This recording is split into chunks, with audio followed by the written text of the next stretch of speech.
Think about what you can do in 10 minutes. Walk the dog. Book a flight. Boil a pot of spaghetti. Well, you can set up your TSP My account online just as quickly. 10 minutes.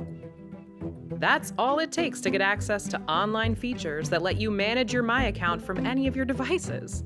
Make loan payments, start and manage a rollover into the TSP, check your account balance. Just go to tsp.gov and click on Set Up New Login.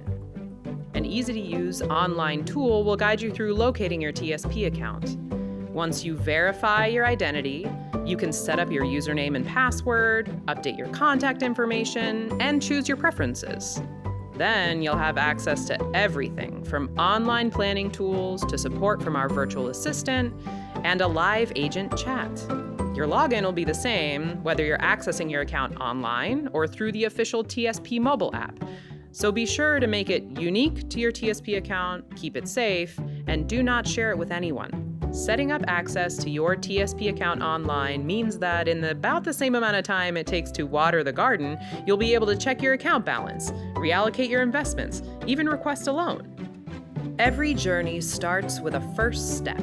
Take yours and set up your new login for your TSP account online. Then you'll have time to go do something else for 10 minutes, like catch a sunset. Knowing tomorrow, you'll have even more tools, enhancements, and features to take advantage of through your TSP account online. It's just another way we're making the best retirement plan even better.